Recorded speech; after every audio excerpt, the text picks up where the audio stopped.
Great. So now the next thing that we're going to do, and just real quick, I actually want to change the canvas's width and height. So what I'm going to do is I'm going to set the canvas width to the document, or the window rather, the window's inner width. I'm going to do that for the height as well.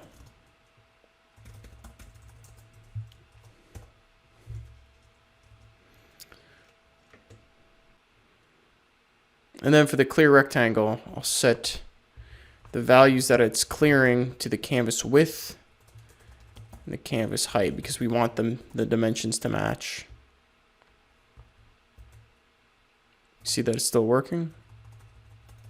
Although our square is very small now. So this brings us now to the meat of our project. We're going to design our game using a very well-known game design pattern called ECS, which stands for Entity Component System Design.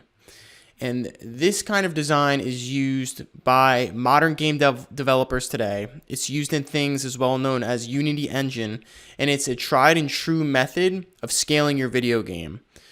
And I'm going to show you how it works. And I'm going to go through each component, no pun intended, of ECS design. The first one we're going to start with is the entity. And I'm going to create a class folder. I'm going to create the entity.js. And in this entity file, we're going to create the entity class. So what is an entity in our game? An entity is well, it's how it sounds. It's an entity that will have an ID. And this ID is how we're going to attach different components to this object. The entity essentially represents something in our game. So that can be a tile, it can be the player, it can be an enemy, it can be projectile. It's going to be all of these things. And the way we define whether it's an enemy or it's projectile or a tile is by how we add components to this entity. So the things that this entity is going to have, it's going to have an ID. And this is how we're going to distinguish an entity, distinguish entities from one another. The second thing it's going to have is something called a registry. And I'm going to explain what a registry is in detail, but for now, let's just add this to our entity. And last but not least, we're going to have this components. And this components is going to start off as an empty object. And this segues nicely into what a component is. So I briefly touched upon that, and let me actually rename this to classes because we're going to have multiple classes in here.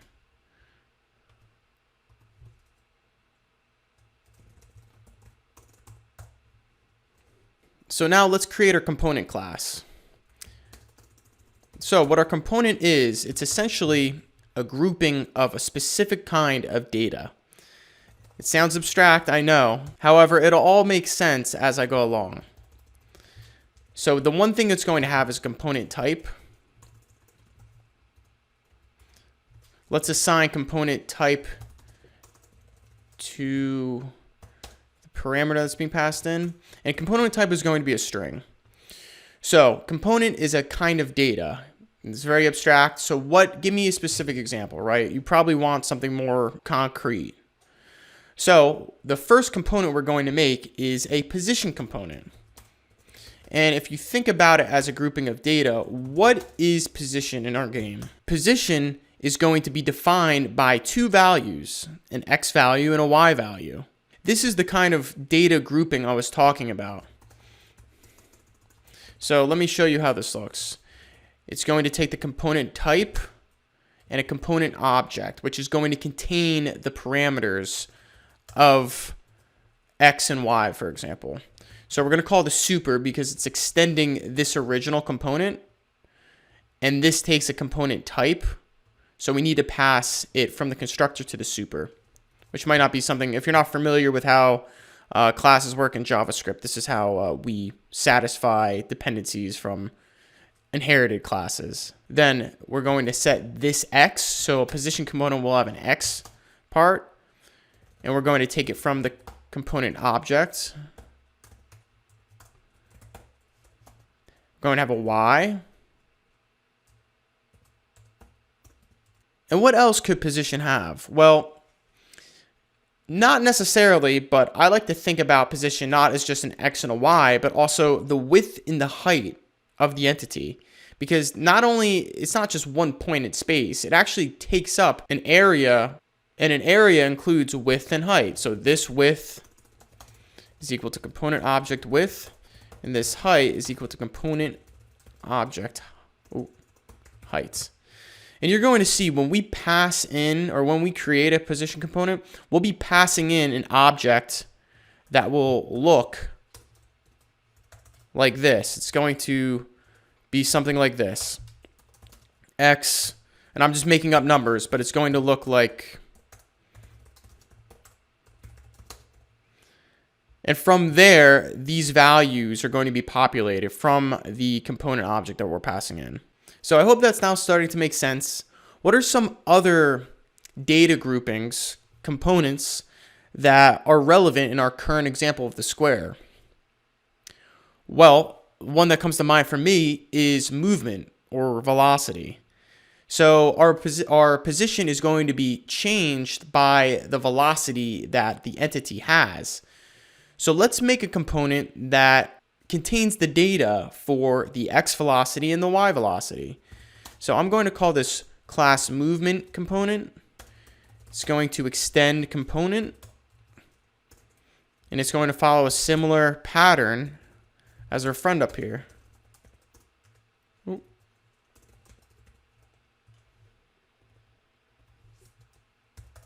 Call the super. And what goes into the movement component? Well, as I just mentioned, the X velocity and the Y velocity. So let's actually just call this Vx, velocity X, is equal to component object Vx. This Vy is equal to component object Vy. Now, something else to think about is there will also be collision a little bit later. So Link, as a player, he's not going to just be able to run over objects that he shouldn't be able to run over. He's going to be able to, he has to run into walls. Maybe he has to run into to enemies. He might run into the lake and he can't proceed past the water's edge. There's going to be things like that that we need to think about. So I might be getting a little bit ahead of ourselves, but something I do want to add is there's going to be collision properties as well. So collision X, and we're going to just give this default value of false, because when Link is created, he's placed on the screen. He won't be colliding with anything because he will be put just right into the map. And there's going to be a collision Y as well. Great, so now we have our entity. It's a kind of object that holds certain kinds of data. How do we actually have this data affect what goes on screen? We need this data to interact with one another, right? Like the movement component is going to need to affect the position component. So how do we do that? Well, how we do that is through the use of systems, and that's the last part of ECS, Entity Component System Design. We have a system. These systems will be concerned with specific kinds of data. So let's create a system class.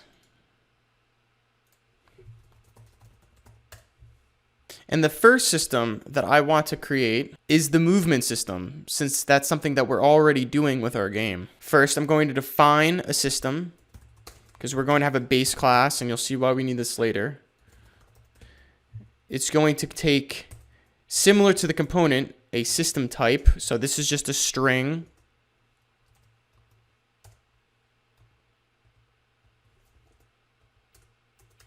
So this system type is equal to system type. We're going to have a variable, or a property of the class, I should say, called thisEntities. It's going to be equal to an empty array. Each system is going to have a certain number of entities that it concerns itself with. And we're going to determine what those entities are based on the components that they have. So for example, let me create my movement system, not movement component.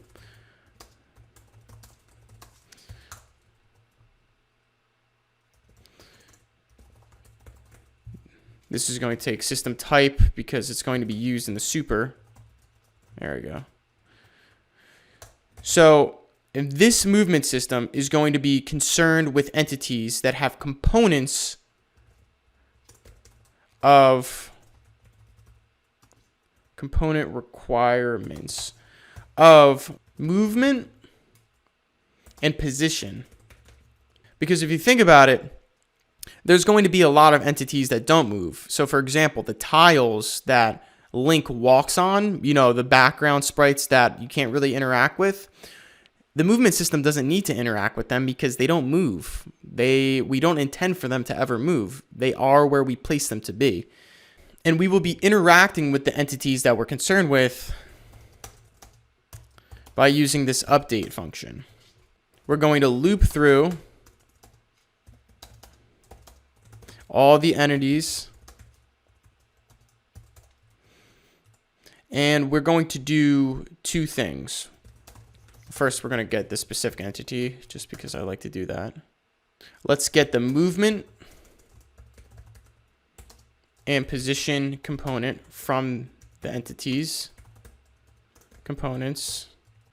And then to keep it simple for right now, all we're going to do is do position x plus minus, or excuse me, plus movement vx, position y, movement vy. And that's going to be it for a very simple system.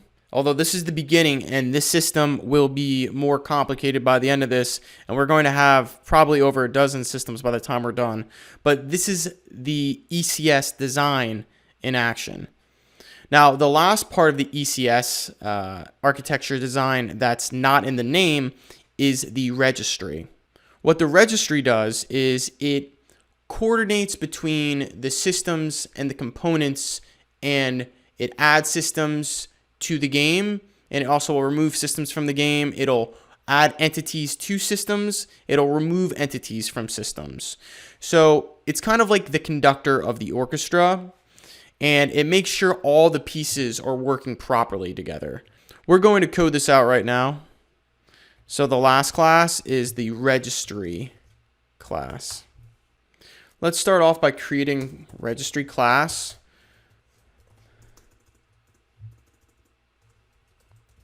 The constructor. So our registry class isn't actually going to take anything. All of the properties are going to be default properties, at least the properties it starts off with. So the first thing we want to do is this registry is going to use the number of entities that exist in order to assign an entity's ID to it. So if you remember before, we wrote ID right here. This ID is going to be passed in from the registry based on when it is created. So every time we create an entity, this number is going to be incremented. Since in programming, you typically start at 0, the very first entity that we create, the square, for example, is going to have the number 0 as its ID. Now, if we were to create a second square, the second square's ID would be 1, and so on and so forth. The next property that we have is the property of systems, and this is where the systems are going to live. So the registry is going to have all of the systems in this object to be able to keep track of it and to access them quickly. So next, let's create the create entity function. So the create entity function is going to look like this. So you're going to see in a little bit that from the game class, we're going to create an entity, and from this file, we're going to pass specific components. To start with, we'll create a new entity. We're going to set it equal to the object or the class.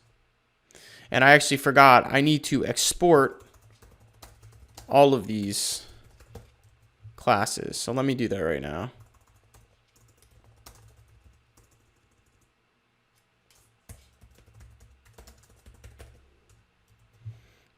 I don't think we're going to need these, the parent classes of component and system. Export movement system. Fantastic. Okay.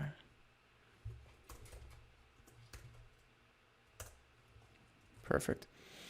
And the things that we're going to pass into it is this number of entities. We're going to increment it right after it's passed. And we're also, if you remember, it wants to have a copy of registry because we're going to be using this later. So I'm going to pass by reference this. And this refers to the instantiation of the registry class. Next, let's get ready to add our new entity components. As I go, I like to code and make my code very verbose so you know exactly what the variable is. So let's add these new entity components. How do we do that? Well, we're going to pass into create entity this variable or this parameter of components. And what is components? Well, components, this variable, or this parameter is going to be a string, an array of strings. So for example, it'll look like something like movement. That's what we can expect to see from this argument. So for I is equal to 0, I is less than components length, increment I. So now for each component,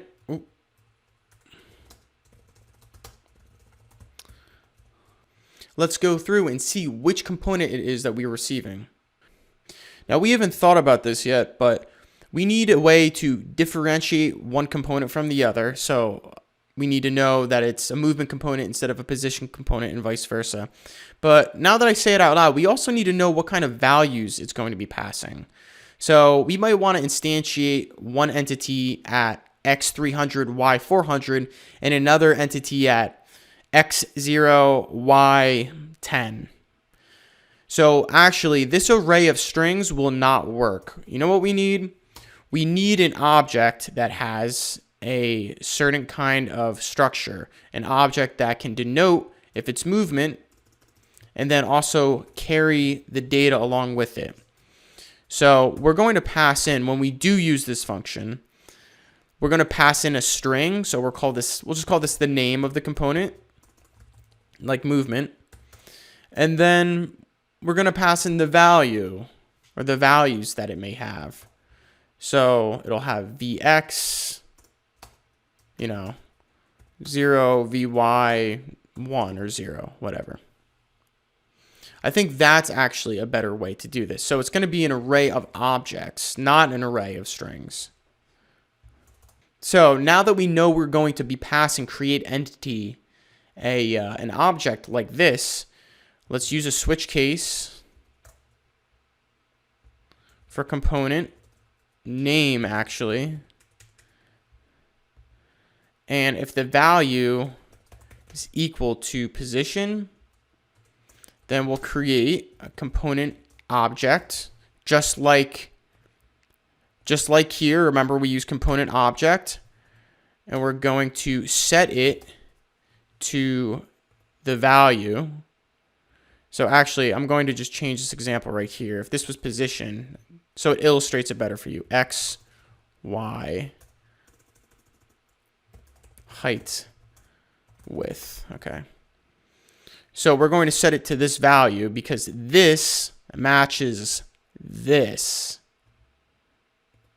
Okay. So component value. And then we're going to add this into the new entity components. And we're going to set the name of it to position. And we're going to create this new position component by passing the name, because component is expecting the component type right here, which will be used by the system here. Do you see how this is lining up?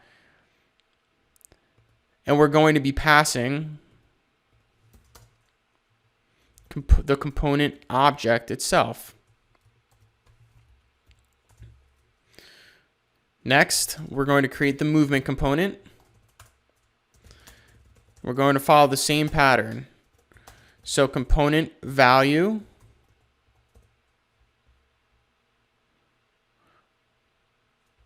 Oh, you know what? I have to add brackets because they can't exist in the same scope. That's fine. There we go. And we're going to do new entity components is for movement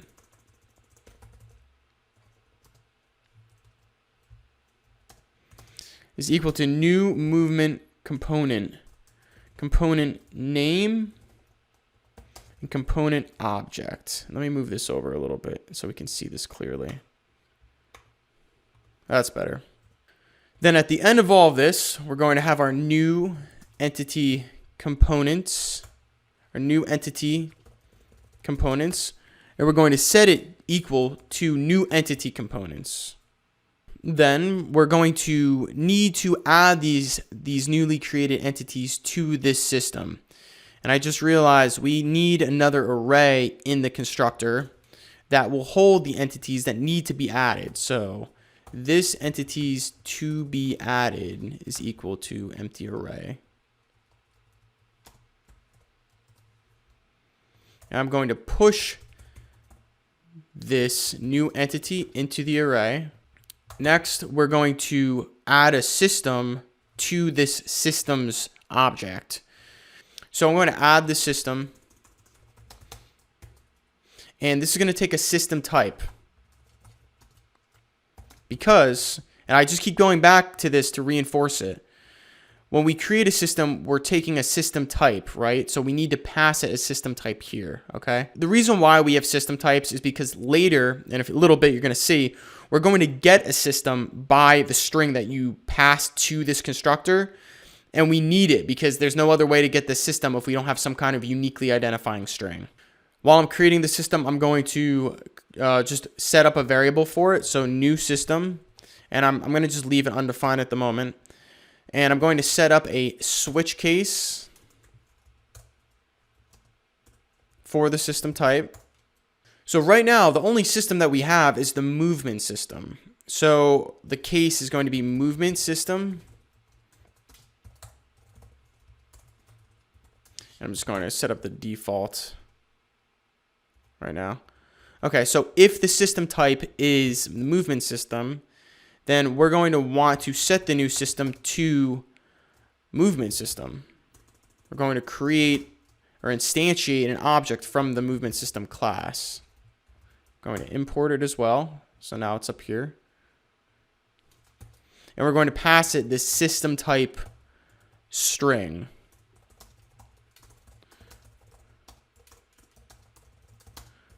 Movement. Okay. Now that we have that set up, I'm going to do this systems, and I'm going to put it into the object using the system type string as the key, and then the new system as the value of the key value pair. And we don't need to return the system, at least not yet. So we can just leave it like that.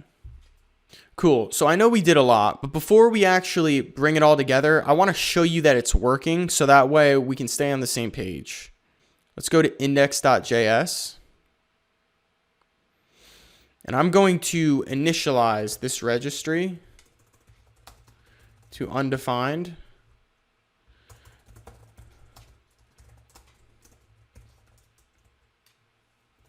Registry, and I need to import. Actually, first I need to export registry. There we go. You know what? I can even set it up in the constructor. That's fine.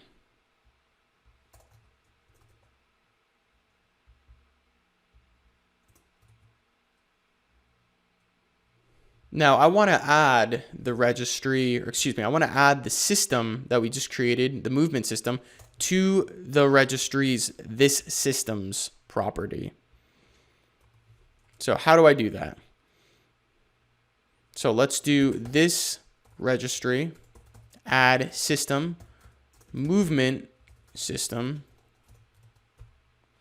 and then let's console log this registry systems.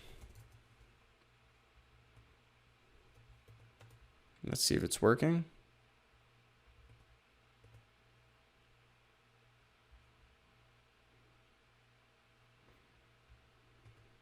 Let's see, I'm getting an error. Cannot get classes registry.js. That's because I don't have the JS extension at the end. Seems I'm still getting that error.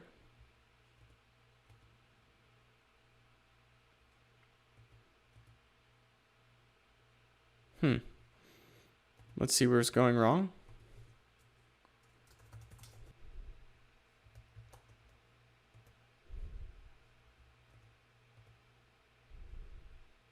There we go. So it did work. Sometimes you just need to reload it completely.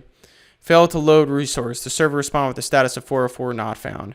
Okay, so if you're getting this error, I want to be very clear with you guys, and I thought that my my text editor would help me with this.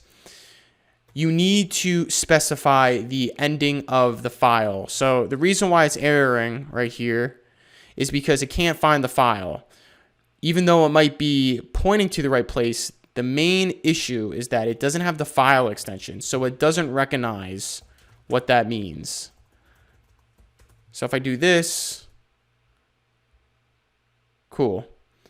Now I'm getting another error. This is not defined a game initialize. There we go. I'm able to put the movement system into this systems. That's good. That's a really good first step. And it has the two component requirements, movement and position. That's great.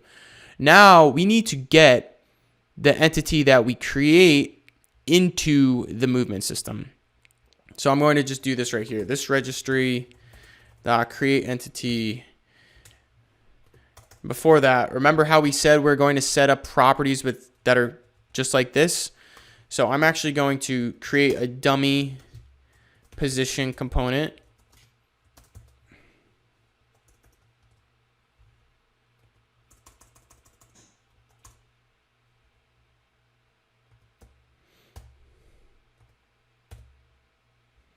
Okay.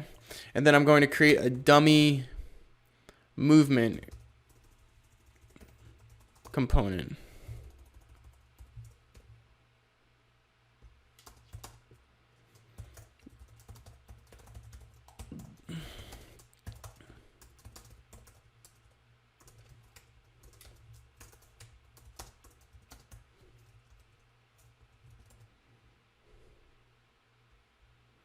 Cool.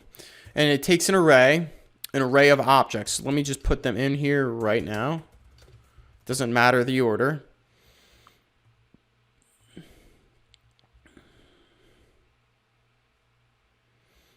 And if this worked, I should be able to just console.log out the entities to be added, and it appears right here. This is our entity with the two components that we specified, right? And it has the values that I put in as well too. Watch, if I change this to 2 in the position component, it has 2.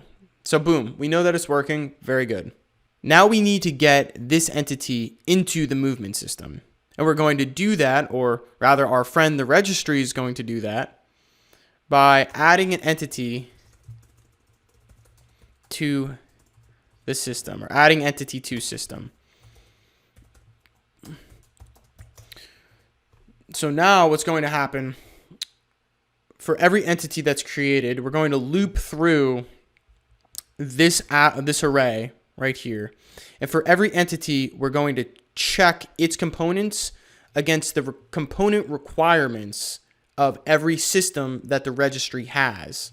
And if they match, then we're going to add the entity into the system.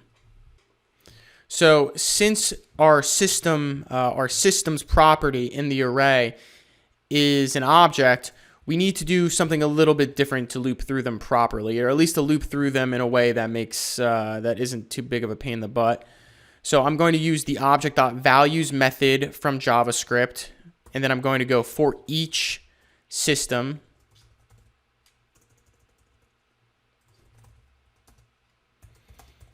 So if you console.log out system, we're currently not calling this method, but let me just show you what this looks like.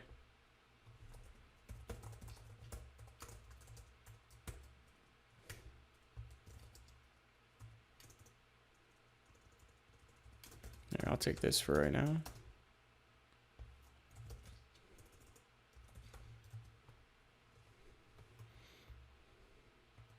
If you console.log out the system, we get the object, okay?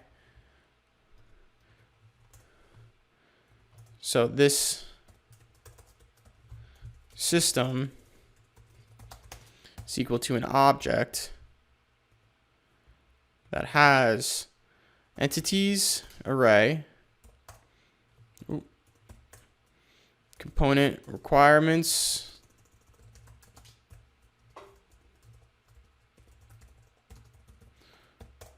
and system type, movement system.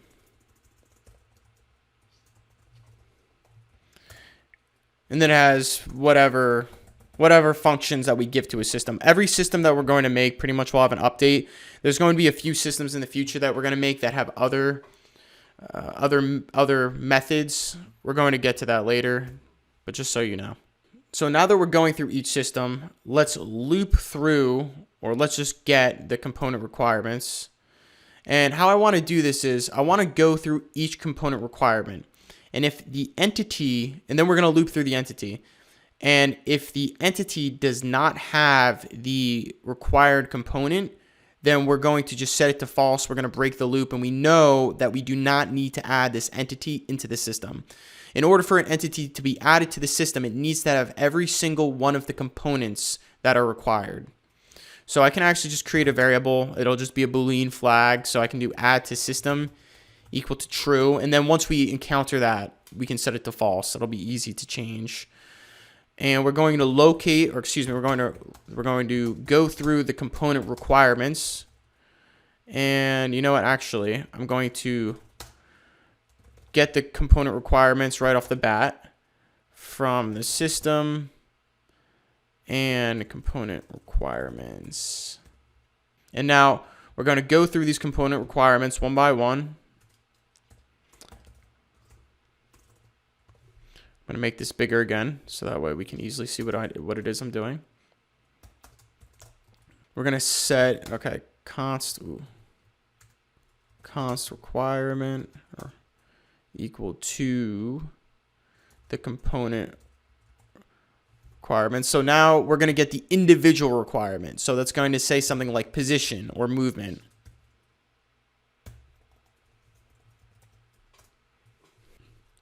So if the entity component's requirement is equal to undefined, meaning it does not exist, we're going to just set the add to system equal to false, and then we're going to break the loop. The reason why this works is that, let's take movement, for example. This movement requirement is going to be the same exact value. It's going to be a string of movement. And this will match up with the component type here, because this will also say movement. So the entity, for example, its components are going to look something like this. Movement, position. Now, if it doesn't have movement, let's say it doesn't, it won't find it here. It's just going to see position. So it's going to be like, where's movement? Oh, movement doesn't exist? Then this cannot be a match for the system. So let's break. At the end of cycling through all the components, if there was never a mismatch with the component requirements, meaning every component that it needed to have was in there, then if it's still true, we're going to push the specific system. We're going to push it into the entities array that each system has. And now it's in the system. So let's see this in action.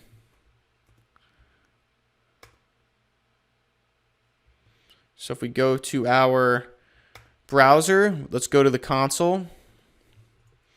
And if you console.log this registry, Keep on capitalizing things that do not need to be capitalized.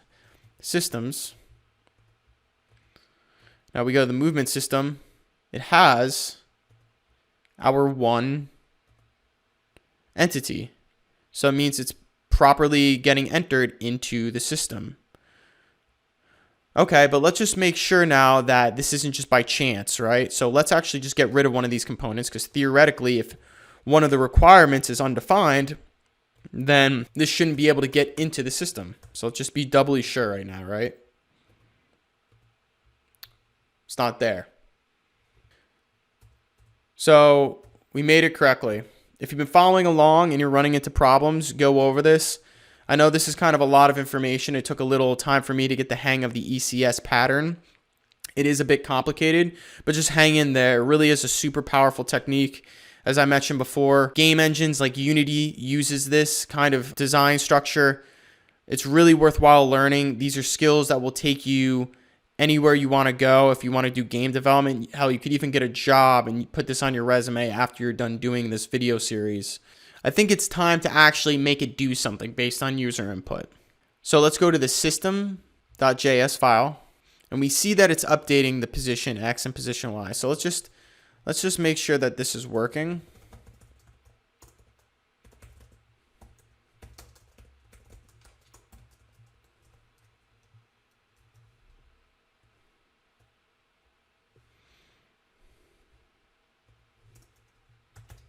We're going to set this to 10 and 10. Oh, and I almost forgot. So we need to actually use the system in our game. So you may have noticed that we have an update function, and we also at the same time have an update function in our game. So we're going to actually call this update function from this update function. That sounds really easy, but okay, how do we do that? So what we're going to do is, again, we're going to use our good friend, the registry, and we're going to get this system using a method. And we could code it out just using some vanilla JavaScript, although this tends to be a better OOP pattern to use getters. So I'm going to use get system is equal to system type. And we're just going to return this system's system type. So in here, then we do this registry, get system, and the system that we're getting is the movement system. Cool. So once we get it, what do we want to do with it? So this call is equivalent to the movement system. So why don't we just directly call the method, the update method. And if we did it properly, apparently we did not do it 100% properly. This entities is not defined.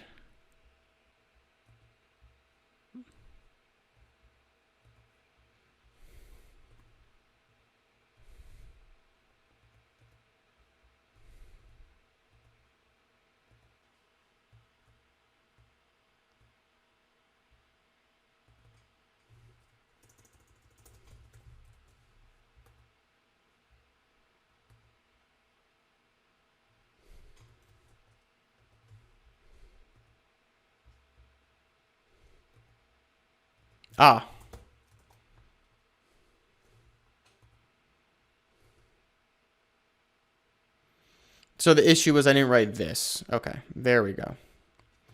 So now let's just make sure, no other problems.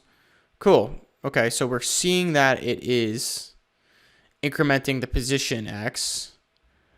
It's not incrementing Y because I capitalized Y, of course. Boom. Cool. So now that we see the system is properly updating values. So the next thing that we want to do is we want to change the screen based on the data changing. So how we're going to do that is we're going to make a third system, rather a second system using the main system class.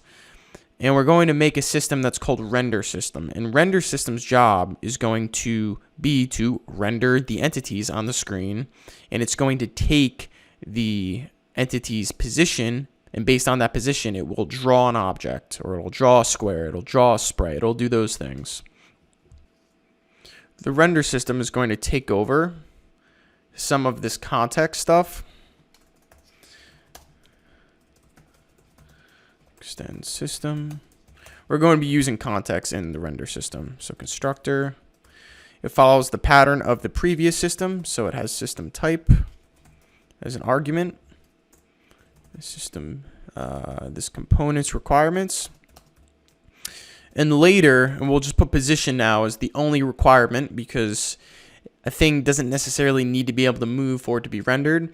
Later, we're going to have a sprite component, and that will be part of the component requirements for render system.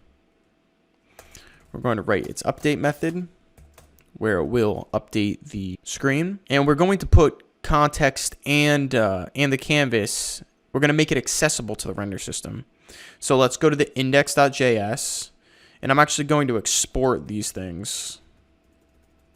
Remember, I mentioned that these would be global variables. And we're going to take this. We're going to put it into the update function. Make sure we import it from the index.js file. Context and canvas. We can get rid of the player destructuring. And let's just add in dummy properties right now for X, Y, and width. We will come back to these in a little bit, but I just want to show you that it's working.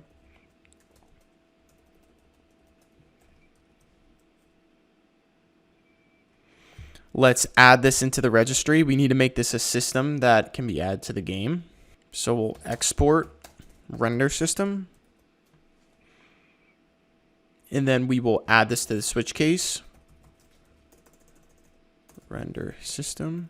Oop. New system equals new render system. System type. Just make sure it's being properly imported. Yes, it is. Oh, almost forgot I need to call the super right here. System type. There we go. Then in index.js, let's add this system. This registry add system. Render system. And let's call that update function. So this registry get system registry system. Oh, excuse me. Render system, not registry. Render system. Going to update it. And let's go back to our screen. Okay, the square is still there. Let's just make sure console.log in render system.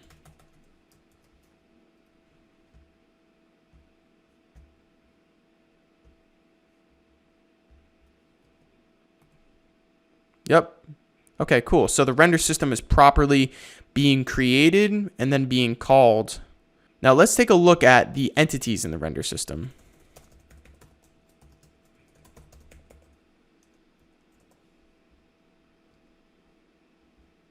Okay, let's just make sure.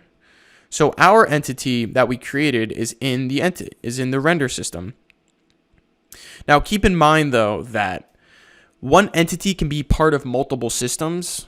So our entity can belong to both the movement system and the render system. So now what we want to do is we want to go through all of the entities in the render system, and we want to update where the square is being drawn based on where the entity is. And we know where the entity is based on its X and its Y value.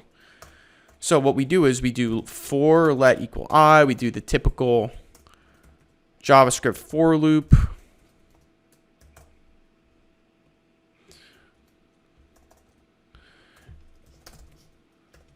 Let's just get the position of this entity's I. So position, and actually we can destructure this again. Const XY width height is equal to position XY. Let's go to our browser.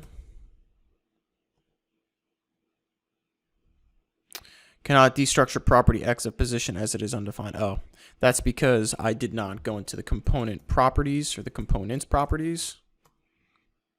And also now we need to fill the rectangle based on the position and the width and the height of our entity. Oh, that looks kind of cool, but it's not exactly what we want. We need to do this based on canvas height, or excuse me, canvas width, canvas height, and we need to start from 0. That was my mistake. Because we need to clear the entire canvas. This is clearing the entire canvas, removing all images, all text, all sprites, etc. from the canvas, from the previous frame. And then this is filling the specific area with whatever the fill style is, the specific area of the entity. Let's go back. Cool. Wow, it's a fast little square. Nice. Now it's moving from left to right. Perfect. Now we're going to change the X and Y velocity based on the user input. So first off, we want to create an entity. We want to create the player, and we need to change him from just being some square with X, Y, and height and width values to being that entity. So we're going to delete this, and we're going to just simply set this dot player equal to this creation, this the return value of the create entity.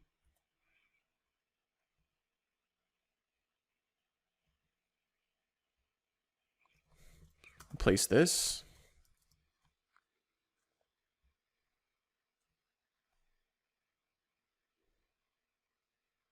And let's now take a look.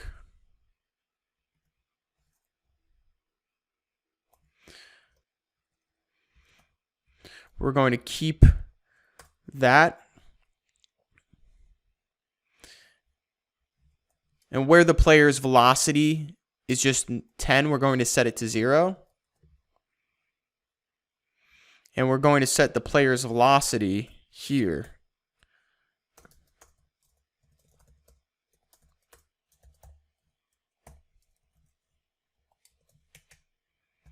What I'm actually going to do is I'm going to just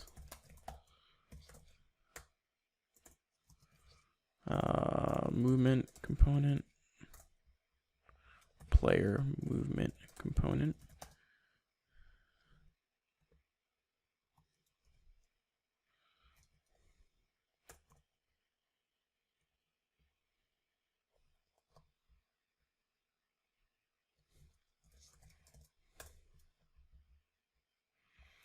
I'm going to replace these player movement component.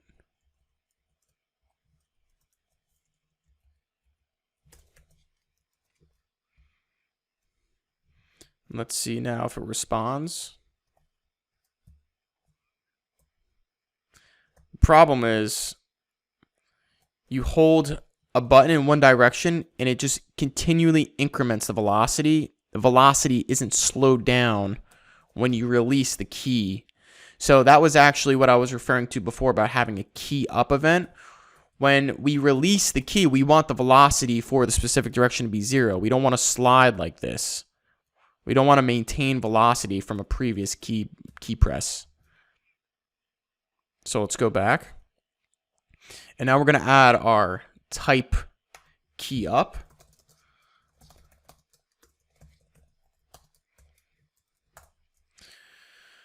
Let's do another, and actually let's just pull this up here so it's in scope of the other else statement. So switch key. So right here, we're going to set the velocity of W and of S to 0. And then we're going to set the velocity of A and D to 0. A and D are x-axis, W and S are y-axis.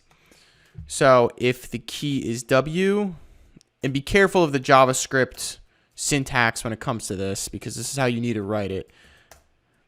If it's either W or S, the player movement component .vy will be set to 0.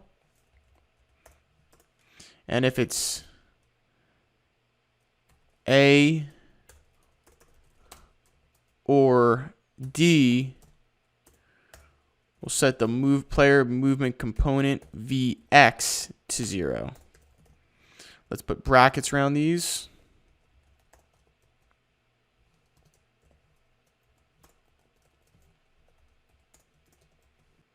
Let's see what we got. Cool. And as we see, if we press D, it goes to the right, and then it stops on my fingers off the button. I press A, W, S. So now we've completed the movement system and the render system, and the movement system is properly updating the player component's position based on its movement, and we're updating the movement component from the user input.